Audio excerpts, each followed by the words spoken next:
Hello everyone, welcome back. My name is David Webb, and today we're talking about finding your voice as a writer. Let's get one thing straight right off the bat. Finding your voice is the wrong thing to say. Developing your voice should be your goal.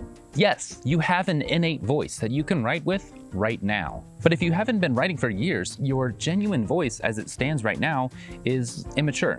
It's not developed, not formed. It's like an artist who's finished a couple paintings and is trying to find his unique style that everyone will connect with and love. What kind of voice do you think you're going to find or discover if you haven't developed the skills necessary to develop it? If you haven't practiced a bunch of different styles and genres? Determine what you want to write and then let your voice develop naturally with your goals in mind. This way, you'll end up in a couple years with a mature, skillful voice that fits the kind of writing that you want to do. Now, how do you develop that voice? I'm glad you asked. Today, I'm going to give you 6 ways to develop your voice and become the writer that you want to be. First off, you need to determine your why. Why you're writing what you're writing will determine how you say it. Are you writing strictly to entertain, inspire, rebuke? Become intimately familiar with your why so that your writing completely embodies your purpose. Next up, you want to write to one person. If you write with one specific person in mind, one target demographic, this will naturally make your writing more focused, and it will allow your voice to solidify into one cohesive voice that's not going to shift all over the place. Next up, you need to read every day. By constantly exposing yourself to different voices and styles, you'll find writing styles that you naturally gravitate toward, that you connect with on a little more deeper level, an emotional level, a spiritual level almost. Pay attention when you find this writing that resonates with you so much that you lose yourself in it. Oftentimes, this is the kind of writing that you can naturally emulate, then alter, and then originally turn into your own genuine voice that other people will be able to connect with and resonate with in a similar way. Before we go any further, thank you so much for sticking with me this far. If you're new to this channel, please consider subscribing. I already have plenty of videos that will give you lots of advice on your writing and creativity, and there are still many more to come. So please subscribe and ring the bell to stay notified so you don't miss a single upload. The next way that you can develop your voice is to plagiarize. Yes, you heard me right. Plagiarize. When you find writing that you connect with so personally, plagiarize it. Literally copy those same sentences down, word for word, so that your brain gets used to writing in that specific way.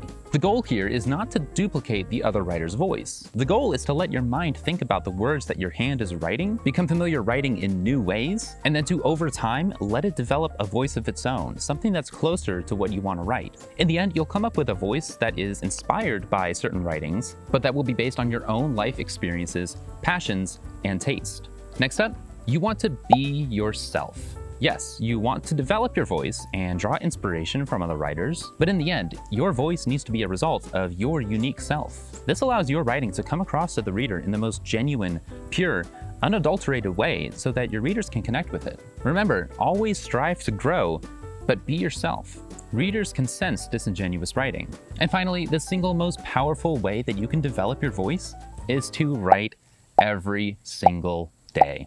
This is the ultimate way to develop your voice and, in general, grow as a writer. There is no better way, and anyone who tells you differently doesn't know what they're talking about. I've said it so many times by now that I hope a few of you are beginning to catch on and are starting to write every day. Those of you who take this advice and apply it right now will be streets ahead of anyone else who just writes every now and then. So there you have it. This is how you find your voice, how you develop your voice. Remember, it's not about finding your natural voice as it exists right now. You need to grow your voice and develop it, just like any other skill you have as a writer. If you do this, you'll write books that people want to read. You'll write books that connect with people on a deeper level. And finally, you'll write books that you actually enjoy writing and, in a lot of cases, are almost easy to write, because it's words that exist already inside of you. Thank you again for watching today. Again, if you haven't already subscribed, please do so. This has been David Webb. Can't wait to see you all again, and get some writing done.